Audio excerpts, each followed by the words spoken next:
adolescents in the U.S. is a victim of physical, sexual, emotional, or verbal abuse from a dating partner. Young women between the ages of 16 and 24 experience the highest rate of intimate partner violence. Nearly 1.5 million high school students nationwide experience physical abuse from a dating partner in a single year. Teen dating violence has serious consequences for victims and their schools. Experiencing abuse in a relationship has been associated with decreased school attendance and academic performance, in addition to other negative effects. Research shows that a majority of teens who experience abuse from an intimate partner remain silent about their experience. I think it's extremely important for school personnel throughout, particularly middle and high school years, to be well aware of the signs of that and to help our students to cope with issues that might arise in their relationships. Because quite often, this is the first time that students are entering a dating type relationship, and part of our responsibility as educators is to help them establish and maintain healthy relationships with other people, and to help them understand when a relationship may be unhealthy and the resources that they have available to them where they can seek help with that unhealthy relationship. The purpose of this video is to achieve a few goals. First, to help you as an educator know how to promote healthy relationships among your students and how to identify teen dating violence as it may present itself in your daily work routine. Second, to empower you to respond effectively if you notice this issue taking place within your school. Third, to make you aware of national and local resources that can help, including Safe Harbor. Who is Safe Harbor? Safe Harbor is exactly as it sounds. A safe place for victims of domestic violence and their children to start a new life. In an effort to reduce domestic violence in the upstate, the Relationship Education Project, REP, was created to educate students about healthy relationships and create advocates within our community. REP works with schools in Anderson, Greenville, Oconee, and Pickens counties. The most important thing that we hope you take away from this video: learn the warning signs and be able to talk with your students in a safe manner. The student's physical and emotional safety comes first. It's so important for teachers, educators, and guidance counselors to really have an understanding of what teen dating violence is, because they're with the students every day. You know, they know these kids, they know these students, they know who their friends are, they know what types of relationships they're in. And so for them to have a base level of knowledge, of understanding of what are some of those warning signs of abuse is so important for us to be able to educate those who are with our students each and every day. But you know, we come in contact with 1,700 students a day, and we're actually with them longer than their parents are awake. And so, you know, we have an opportunity and a responsibility to help them if they're having these kinds of problems. So here's what we're going to cover in this video. First, we're going to talk about definitions and facts regarding teen dating violence. Second, we're going to talk about how to help a student and appropriate responses. Third, we're going to talk about further resources for prevention, education, and intervention. What is teen dating violence? Here are 3 bullet points. First, teen dating violence is a pattern of destructive behaviors. Second, dating violence involves physical, sexual, emotional, and/or technological abuse. Third, teen dating violence is used to maintain power and control over one's intimate partner. A common misconception of domestic violence is that it only involves physical abuse. So let's talk about 4 types of abusive behaviors. First, physical abuse. Physical abuse is any intentional, unwanted contact with a person or something close to their body. It does not have to cause pain or leave a bruise.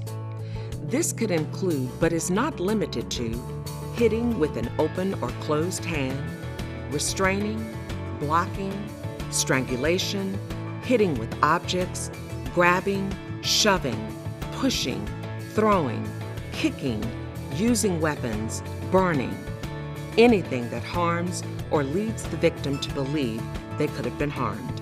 Second, sexual abuse. Sexual abuse is any action that impacts a person's ability to control their sexual activity. This includes sexual pressure, guilt trips, forcing, or manipulating someone to go further, and rape. Sexual abuse includes various sexual behaviors and is not limited to sexual intercourse. Third, emotional abuse. Emotional abuse includes non-physical behaviors such as controlling, threats, insults, isolation from friends and family, humiliation, intimidation, or stalking. Fourth, technology abuse. Technology abuse is the use of technologies to bully, harass, stalk, or intimidate their partner. This could include excessive phone calls or text messages, cyberstalking or bullying, sexting, or control over the victim's use of social media or other forms of technology.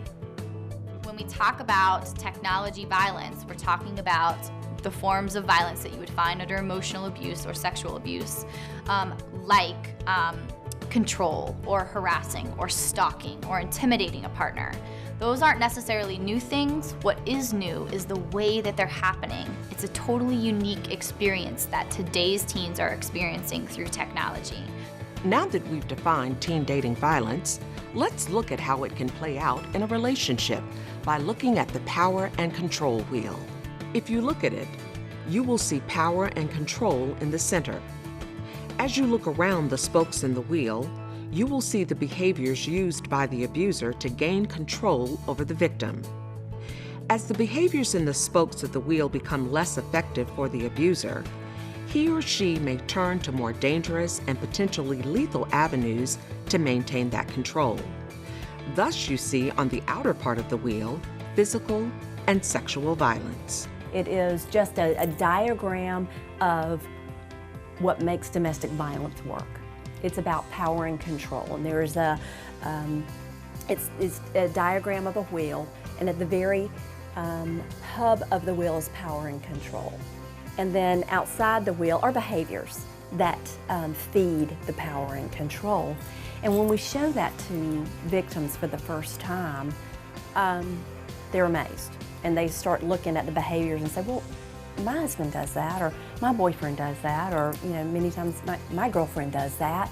Oh my goodness, I never knew. I had no idea. It makes so much sense. I'd like for all my students to know that relationships are really built on mutual respect for one another. Whether if it's a husband or wife, or boyfriend, girlfriend, your peers, student, teacher, it's really about mutual respect. And relationships are not healthy if that's not there. Now that we're beginning to understand more and more about teen dating violence, let's transition the conversation. How to recognize and respond to students that might be dealing with this issue. Specifically, let's talk about the signs and red flags that a student might be experiencing. Afraid to break up with their partner for fear of physical or emotional retribution. I'm going to kill myself if you ever leave me. Feel tied down or the need to check in at regular intervals. Preoccupation or obsession with looking at a phone and responding to messages from a partner. They might be afraid to make decisions about their own life in school. Tell themselves it's their fault and they just need to try harder or love their partner more. Experience unexplained depression, increase in substance abuse, crying spells, constantly concerned with what their partner will think or over-concerned with pleasing their partner. They make excuses for their partner's behavior. They stop going to school, start skipping a certain class, or grades drop suddenly. Engage in risky behavior, often being forced to. One thing that I've noticed that students that maybe start to experience relationship violence is they become more reclusive, or their attitudes change, their personality changes, to where it just sets off those warning flags of this isn't the normal behavior. And a lot of that is even set off for me by listening to the REP program, to where I'm starting to hear these warning signs and then witnessing them in certain students or things like that. The first part of this video has been focused on educating you as a school faculty member about teen dating violence. Now, we want to focus on how you can be a part of the solution. I think that teachers' responsibility is to know the resources. I don't have them being the experts of teen dating violence, but I do have them as people who need to know how to get to the experts. They need to know how to keep their students safe, and again, take it serious when their students come to them. Before speaking to the student or intervening in a situation, make sure that you are aware of your school district's protocol and policy for addressing the issue of teen dating violence among students. First, and most importantly, say something. Try to find a way to speak to this student in private that is not calling them out and is sensitive to the fact that they will most likely have to explain to their partner why they had to stay late and/or were called out of a class. Develop trust and rapport. Use sincerity, encouragement, and acceptance when talking to the student. Remember, the more comfortable and calm you are asking the questions, the more comfortable the student will be in answering them. Normalize the situation by saying that other students experience abuse in their relationships and share the red flags that you've noticed. Be specific if you have noticed firsthand. If the student reveals that he or she is being abused by his or her partner, start by clarifying the problems and concerns. Use feedback to make sure you understand what they are telling you. Share your concerns for his or her well-being and safety. Discuss options. Encourage the student to speak with his or her guidance counselor and go with the student to discuss the concerns and determine next steps for safety planning. Finally, be a role model for your students by displaying respect and healthy behaviors. Teach your students what a healthy relationship looks like. Encourage them to show respect to others. I hope that I would be able to recognize it early to where I could begin to form that relationship with that student to, so that they would feel that they could come to me, trust me, and that I could ask those questions. And that's a very tough time right there in the very beginning, and to have that conversation. But I think it goes with making sure that student knows that you are looking for the best interest of him or her, and that you have, that you want to make sure that they're safe and that they, are in a healthy relationship. I think teachers can play a role in teaching about healthy relationships by, one, setting good examples. Healthy relationships are all based on respect.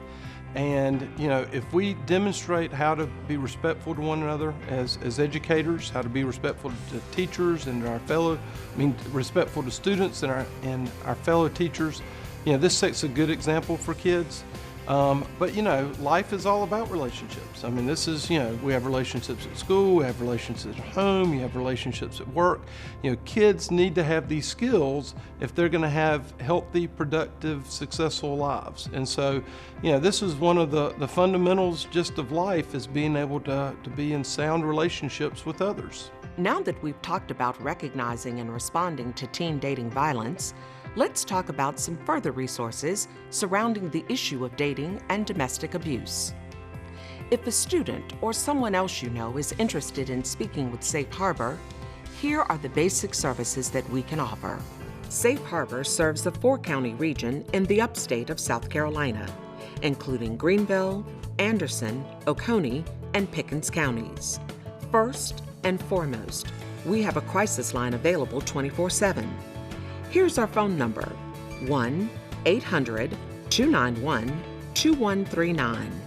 This number is safe and confidential and is our first point of contact with those whom we serve. We also have safe, confidential emergency shelters for victims of domestic violence and their children. You do not have to be a resident of a Safe Harbor shelter to receive service. We offer free and confidential counseling, case management, and support services for both shelter residents and non-residents. A client must be a legal adult or have parental consent to receive Safe Harbor services. Here is the best part. All of our services are free of charge. Visit safeharborsc.org or call us to learn more about our services. If you are interested in educating your students or other groups about dating violence, we can offer education and outreach services to empower our community. Well, at Safe Harbor, prevention is a big part of what we do.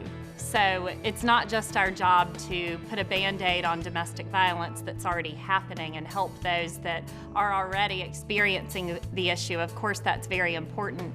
But the other important thing that we do at Safe Harbor is really to educate our community, and especially our young people, to understand what dating violence is, what healthy relationships are, so that they can be equipped to have healthy relationships in their lives. And hopefully we can start to see a reduction in how prevalent this issue is in our society. We know that if we don't work towards preventing domestic violence, it's never going to get better.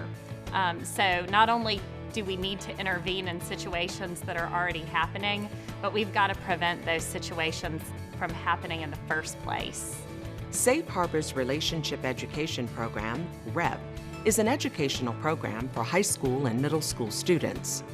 REP educators facilitate interactive curriculum within classrooms, teaching students about healthy relationships, the warning signs of abuse, and how to handle this issue if they or someone they know is experiencing abuse within a dating relationship. To learn more or to schedule REP at your school, visit www.repsc.org or email us at info@repsc.org. REP stands for the Relationship Education Project. It is the prevention program at Safe Harbor. And we go into the schools, we bring awareness about the issue of dating violence, but more importantly, we teach students how to be in healthy relationships. And so that's really the goal, giving them new tools, new skill sets for how to maintain a healthy relationship. REP opens their eyes to their bubble world where they don't think that it's happening around them or to them. It makes them very aware of the warning signs and of past experiences and things that have happened, and it makes them much more aware of the things going around them, whether it's with them or their friends. And that's, these students are our biggest resources as teachers and administrators to get information. And while we might not get it from the student that, is in that type of relationship, their friends can be a very big, asset to us in trying to get them help. As you think about teen dating violence and how it affects your students, please take the time to educate yourself and learn more. Here are some other national resources and websites that can help you to understand this issue even further. And it takes all of us to help kids get through this time in their life in a positive way so that they can, when they leave us, they're able to be college ready, career ready, and successful with relationships in their lives. As educators, we're invested in our students' safety and well-being, not only during their time in the classroom, but also outside of school hours. Teen dating violence is an unfortunate reality that students may experience even before they graduate from high school.